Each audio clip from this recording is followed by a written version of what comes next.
York County is so much more than just a stop for gas on I-80. 17 County is filled with unique individuals with unique stories just waiting to be told. Welcome to the 17 County Podcast with your host, Emily Perry.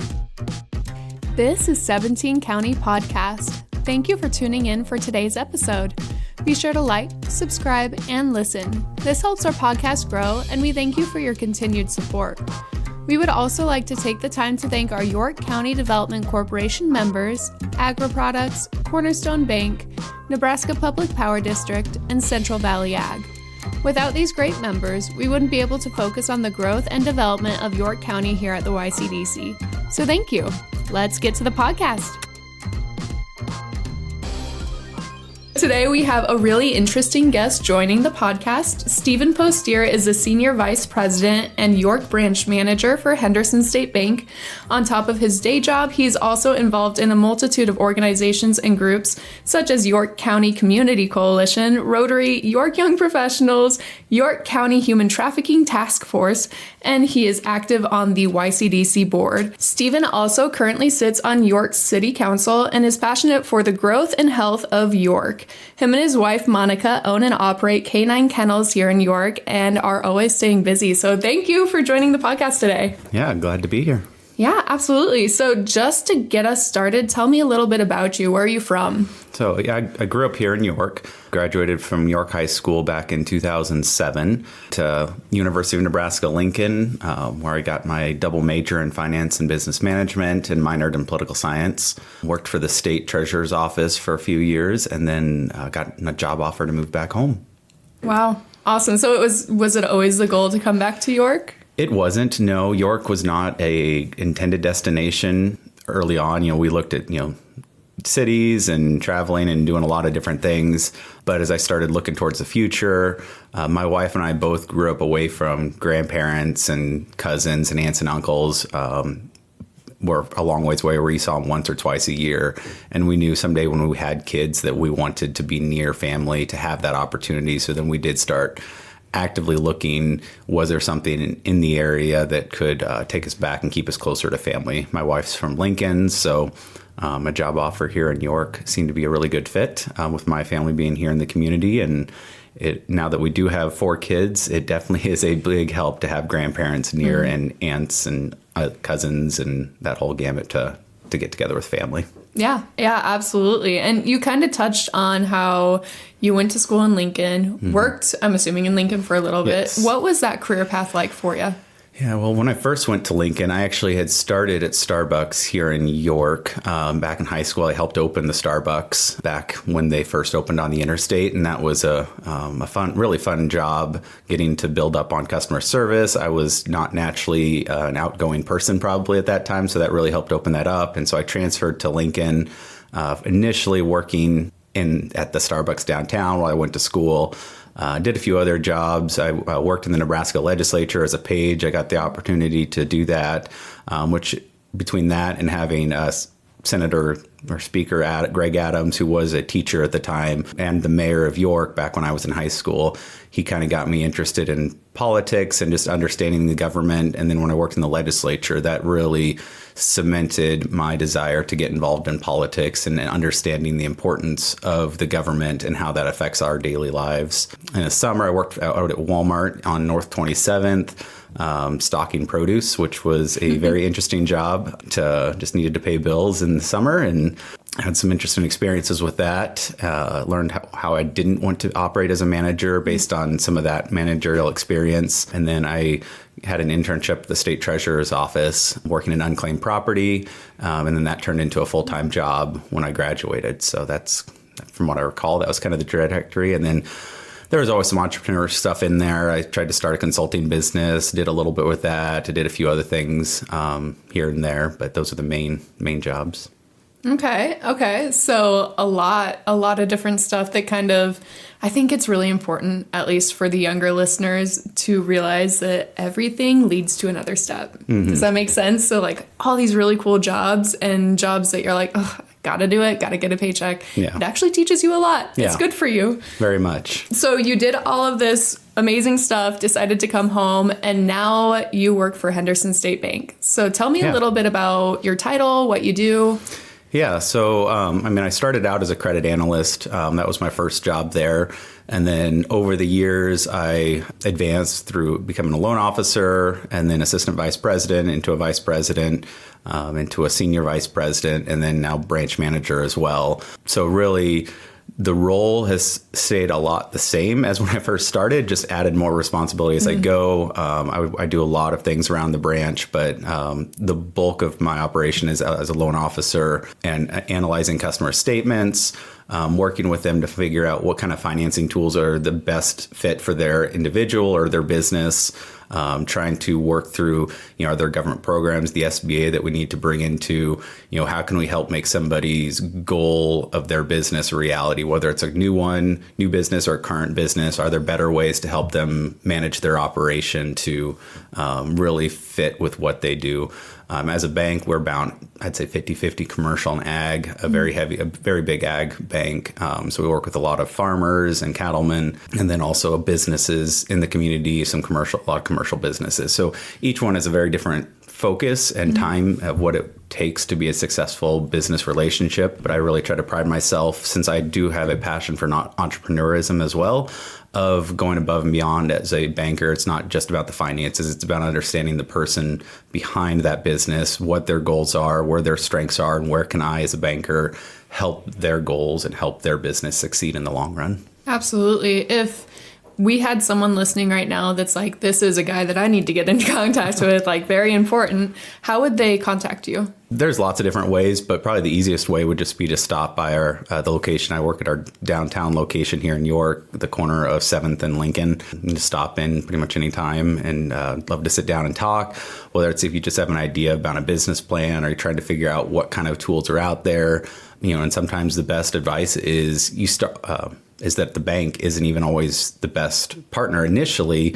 From a lending. There's other government programs or there's other resources out there for small businesses that can actually be a great resource early on. But having a banking relationship, regardless of what bank you're at, a community banking relationship is a very vital relationship to have, because I think they provide great guidance and provide great advice and help. So even if it's with just a checking account, get to know a loan officer, get to know somebody in your community that understands who you are, who your business is, and what you're wanting to do with that business. So they can just be that sounding board, that, one of your advisors, your key advisors for your business. Yeah, absolutely. So you're very obviously passionate about what you do for your job, but you also are involved, as we saw earlier, in a ton of different things. Can you kind of explain some of the bigger roles that you have right now? Yeah. One of the things I've always looked at as being a community banker, to be successful in that, is also being part of the community. This is a community I call home. It's what I want to see thrive. And so service has always been a big part of who I am, giving back and helping people. So early on, when I moved back to York, I got involved with Rotary. It was something, my dad was actually a Rotarian when I was a kid. He helped collect canned foods as part of the food drive. And to this day, I still remember walking with him as a kid to do that. And so when I moved back to York, I was invited by another Rotarian, Dr. Callahan, to come and visit the York Rotary Club. At the time, my dad was no longer in Rotary due to a job move, but I was still fond of the club and went, and it really was a quick fit to who I was as a person. It gave me that opportunity to start giving back. And after about, I think it was 2 or 3 years, they actually asked me to be president and get to really learn more the inside of what Rotary is about, not just as an organization within the York community, but also international, and how it fits as an international organization. I got a chance to travel overseas to a couple Rotary international organizations and really got to see the inside of what it means to be part of a large organization making a difference around the world. And so what we can do locally to help our community, and partnering with Rotarians around the world to help make a better world. So that now I'm also an assistant district governor for the Rotary district, and have served in various roles throughout the district as well, and really started to build a passion through that organization. I guess another one, I'm on the library foundation board, been working with that to help continue growing the library and expanding that and providing resources for our community through that organization. And then the York County Community Coalition is another organization that I've been involved with for a number of years now that really is just focused on the York County community and trying to just make sure, all the needs that we can come up with are met in our community, or in partnering various groups that are already serving our community in various amount of ways to bridge those conversations and bring the resources together, bring the partners together to really help, whether they're nonprofits, government entities, for-profit businesses, whatever roles those really can do, and bring those resources together to try to help York thrive. I guess there's probably others, I'm sure, but there's so much. Yeah, absolutely. So you touched on, well, more than just one thing, but Rotary. For those listening that have never heard about it, what would be your, 3-minute elevator pitch? Yeah, so Rotary, as an international organization, their motto is service above self. So it's a group of people that are passionate about the community. Right now, we get together in York on Thursdays at noon at Chances Are. Anybody's welcome to come visit as a guest to see what it's about, but we typically have programs. We share a meal together.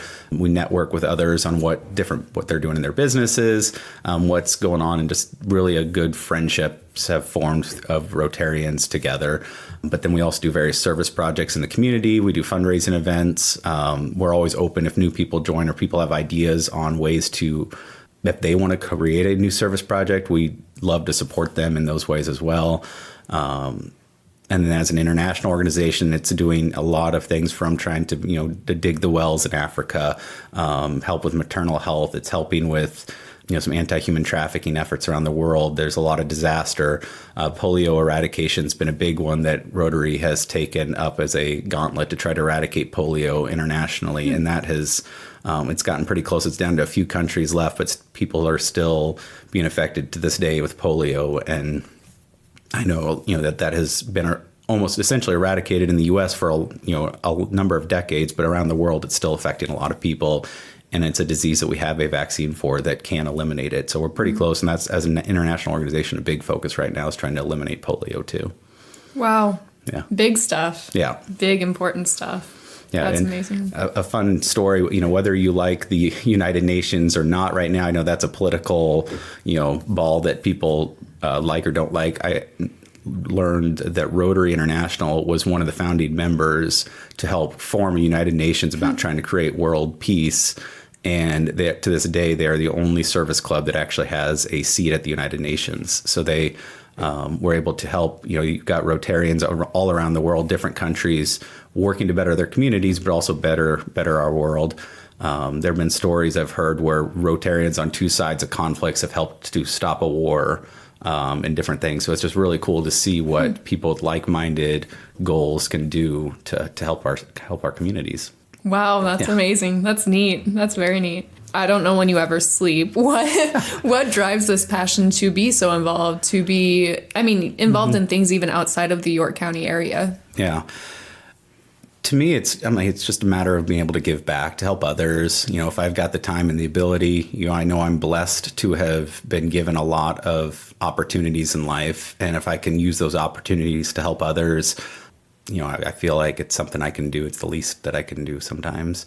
Faith is a big part of who I am, my faith with Christ. And so that's always driven me as well to try to just help those around me in any way I can find. Yeah, absolutely. Absolutely. So now I have to ask the question that everyone is very curious about. But what is it like being a member of the city council? I've just gotten on there about a year ago, so I've been really learning the ropes. I'm trying to document some of that journey on a blog on my website for those that are interested, and trying to kind of really demystify some of the process for those that may be interested in the future in running for office and serving.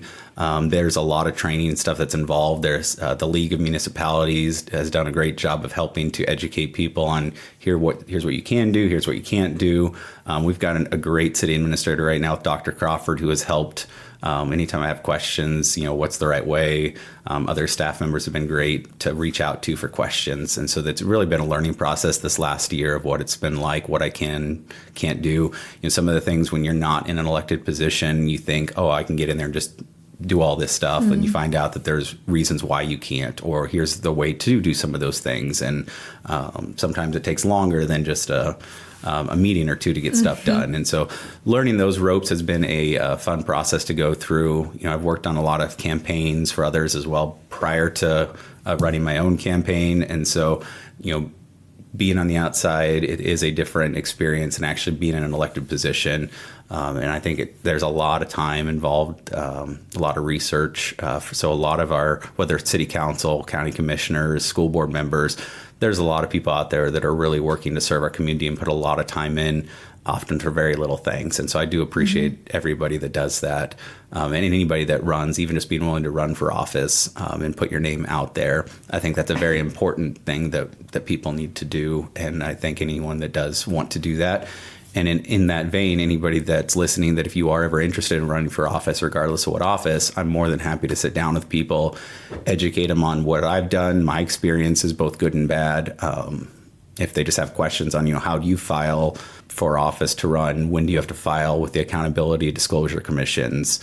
Those types of questions, I'd be more than happy to sit down and have a conversation, grab a cup of coffee, and talk about that stuff too. Yeah, absolutely. And like you said, we are all very, very grateful for all of our elected officials. We have some really great people supporting York County, Nebraska. I mean, all the way.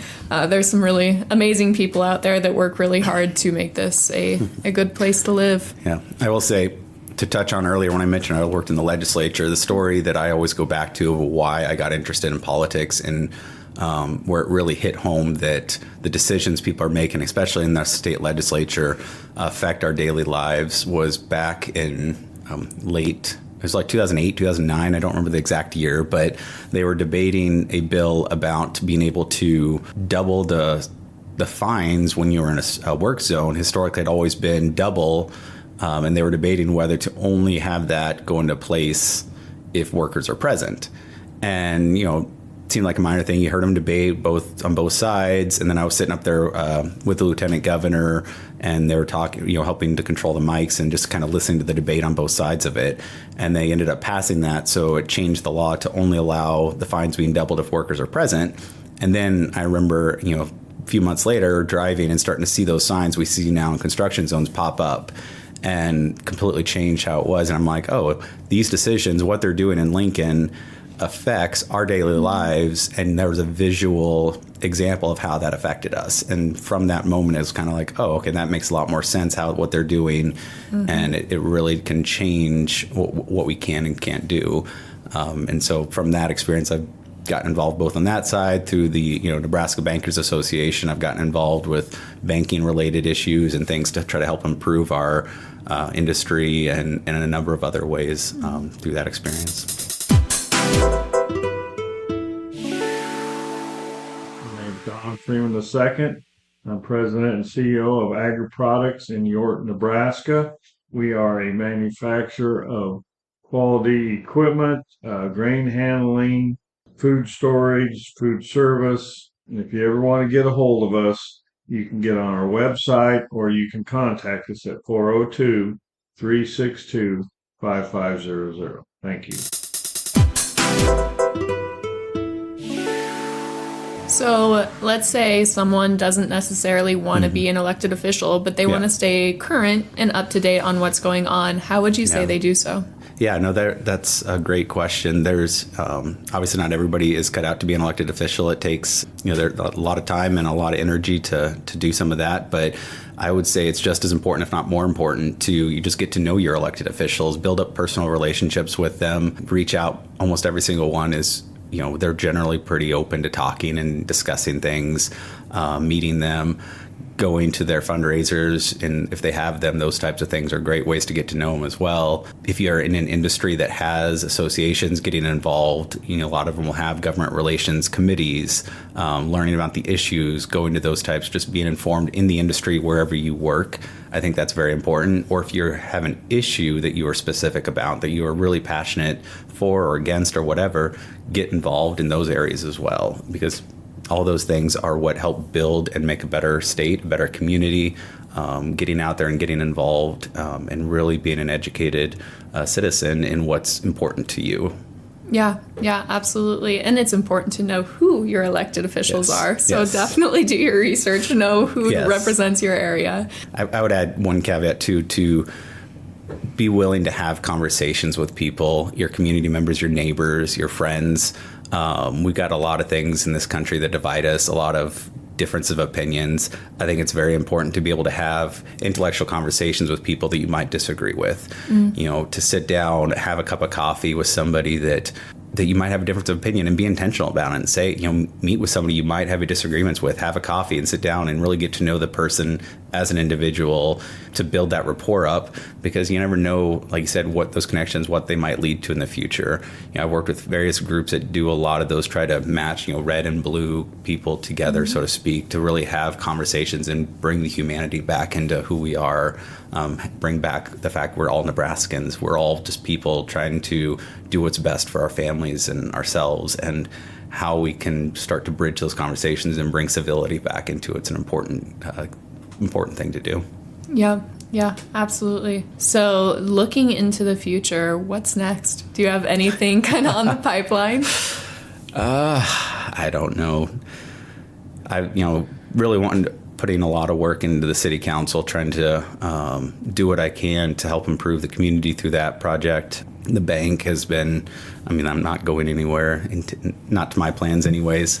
I enjoy my career, my company. We've got 4 kids. That's keeping us pretty busy. So we get involved in school. Our oldest is in first grade right now. So, I don't really have any official future plans. I just kind of whatever God has in store for me in the future, whatever opportunities come up, working on trying to address childcare issues, housing issues, all these different projects in our community and different combinations of resources to try to bring those partnerships together. So maybe more project-specific focuses right now than certain positions or anything like that. Yeah, absolutely. And let's talk about some of the projects that are underway or have been done, whatever. I know you were pretty heavily involved in the walkability studies. What did that lead to?